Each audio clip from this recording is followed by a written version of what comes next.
Hello friends, this is Doug Batchelor. A lot has been happening in the news lately, and I thought it warranted us having a prophecy news update again. In the context of the Bible, sometimes it's good for us to look at the headlines. Now, I don't want to be the Pope's personal biographer. I know a lot of these prophecy updates have had to do with what the Pope is doing, but this Jesuit Pope has been busier in the last 18 months than virtually any Pope. So here's some things that have been happening just in the first part of the month of June that I think are very significant. You know, the Bible tells us before the end comes, before Jesus comes, that there is going to be a confederacy that will combine Catholics, Protestants, spiritualism. And we see these things happening in the news right now. For example, just on June 1st, Pope Francis spoke to almost 53,000 people that gathered in the Olympic Stadium in Rome. And these were charismatics from Rome and other places. They came together and they prayed over the Pope, speaking in tongues. Now, is it just me, or does that remind you of something else that we saw in the news not too long ago, where charismatics were praying over the Pope? That time, the Pope just sent a video message on his smartphone. This time, he actually came into the stadium and he knelt without the traditional kneeling pillow. He knelt there and asked them all to pray for him. The Vatican News reports that this is the first time in history in which a pope visited an international charismatic renewal convocation.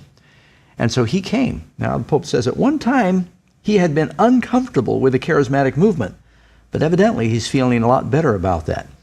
Keep in mind, the charismatics, it's talking about Protestant Christians and Catholic Christians that are united by their common worship of this glossolalia, the speaking in tongues, the ecstatic utterance that they call a heavenly prayer language. That was virtually unknown and unpracticed by Christians for the last 1900 years. The Bible tells us that there's going to be a unity of Protestants, spiritualism, Catholicism, and I think the spiritualism in part has to do with this Babylonian babbling that's taking over a lot of the Christian worship services. So that's one thing that happened. Now, present at that meeting, interestingly enough, was a contingent of 15 members, a delegation of religious leaders from America, and among them was Pastor Joel Osteen, who was in that group of 50,000 charismatics that were there praying for the Pope. For those who may not know, Joel Osteen is the well-known pastor of the large Lakeside Church in Houston, Texas, with thousands of members. The assembly in the auditorium took place June 1, but then on June 5, this delegation of 15 members representing religious leaders and political leaders from the United States met at the Vatican with the Pope in a private audience. Following the private meeting with the Pope and the others in the Vatican, Joel Osteen said, "It was a great honor to represent the pastors of America in the meeting with the pontiff." I'm not sure that I feel comfortable with Joel Osteen saying that he represents all these pastors from America, because I think people have forgotten what the vast gulf of differences are between what the Roman Catholics believe and what Protestants are supposed to believe. You know, it used to be that America was really a haven for Protestant values, that this country was the bulwark of safety for those Christian ideals. But little by little, that is all eroding, friends. It says in Revelation chapter 13 that the second beast in Revelation, which we believe is the United States, the one that rises up out of the earth with two horns like a lamb but speaks like a dragon, is eventually going to make an image to the first beast that receives the deadly wound that is healed, and all the world wonders. We're watching right now as all the world wonders. And you can see, even in the architecture of the United States, how little by little, look at the Washington Monument and look at the obelisk that is in the Vatican. Look at the Capitol building and look at the Vatican Dome. You can just even visually sense where the United States is gradually making an image to the beast. And now you can see that we're putting aside our values that once separated these two great continents philosophically, and everything is amalgamating now, preparing for this final consolidation. And as if our Jesuit Pope hasn't been busy enough, just a few days later, he had a special meeting at the Vatican where President Shimon Peres of Israel and President Mohammed Abbas of Palestine came to meet at the Vatican. Not only they came, but they also came with Bartholomew, the patriarch of the Orthodox Church. Boy, I tell you, if that isn't really a picture. All coming to the Vatican to talk about peace. Reminds us of that verse in the Bible that says, when they say peace, peace, then sudden destruction will come. The Pope has now placed himself in a position in just 1 year where he has become sort of an international peace broker. Very interesting. In fact, let me read to you one newspaper reporter's take on this. The three leaders, joined by the Orthodox Patriarch of Constantinople, Bartholomew I, heard Christian, Jewish, and Islamic prayers from cardinals, rabbis, and Muslim imams. The 2-hour meeting in the Vatican gardens included prayers from the Old and New Testament and the Quran that were read and chanted in Hebrew, Arabic, English, and Italian.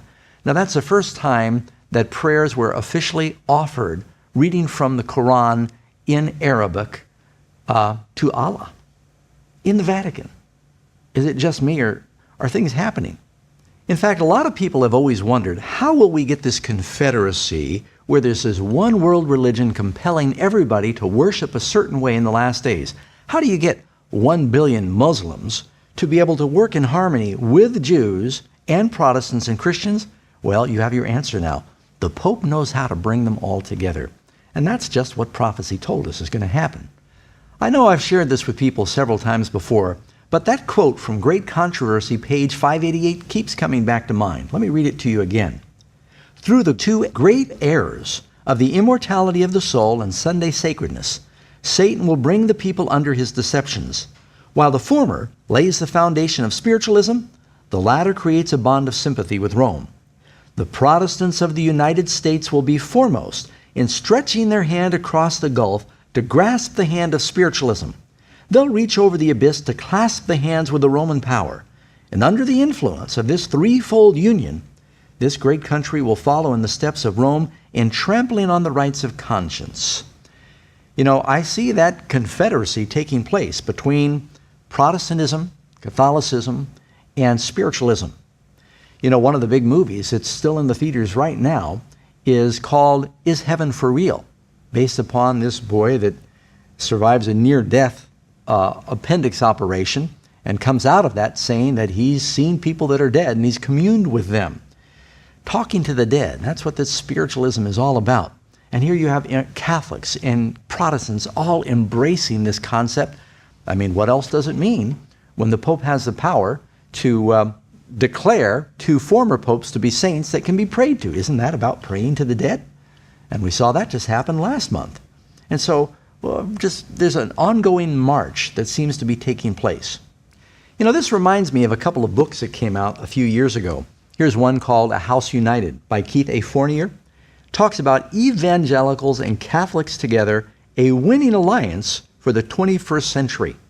And in the book, the whole book really leads up to a preamble of an interesting document that was prepared for the third millennium called Evangelicals and Catholics Together, the Christian Mission in the Third Millennium. This lengthy document was signed by hundreds of religious leaders. Many people have forgotten about it. It took place in 1994, but they mapped out their plans for Catholics and charismatics and evangelicals to work together to build a confederacy for changing society. And you know what? They're marching through this plan just as they foretold. You can, by the way, find this anywhere online. One more time, it's called Evangelicals and Catholics Together, the Christian Mission in the Third Millennium.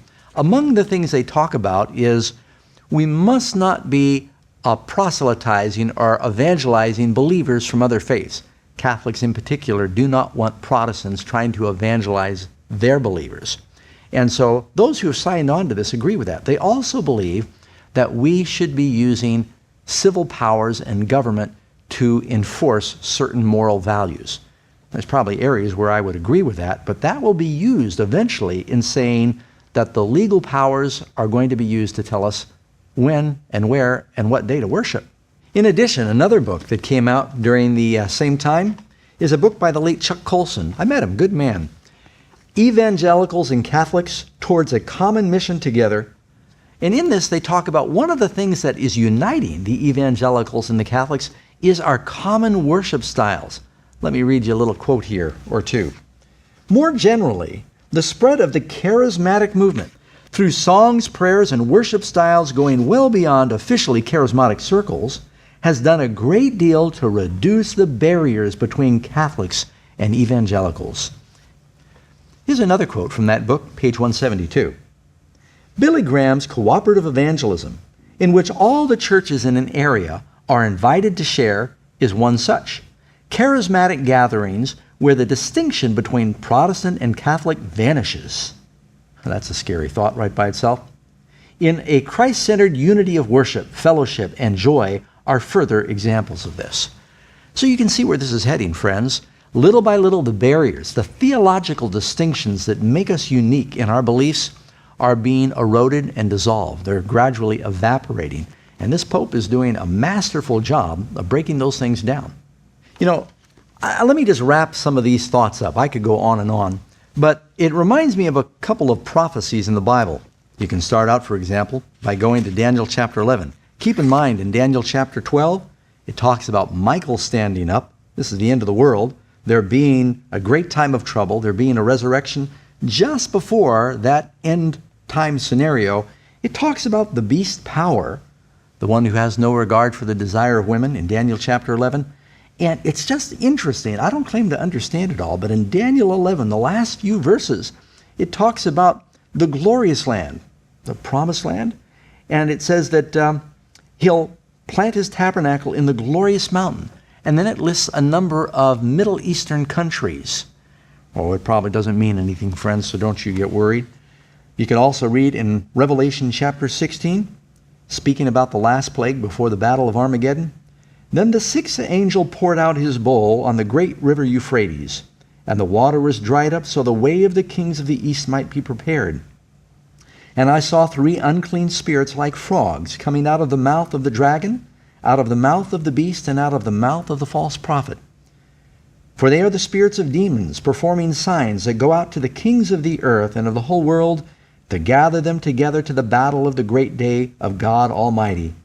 Behold, I'm coming as a thief, Jesus said. Blessed is he who watches and keeps his garments, lest he walk naked, and they see his shame. And they gathered them together to a place called in the Hebrew tongue Armageddon. Friends, I just see a consolidation, a coming together of world events that are paving the way for things that are going to be happening soon. And all of this recent notoriety of the Pope is happening against the backdrop of an upcoming synod that's happening in October. Let me read it to you from the Catholic website.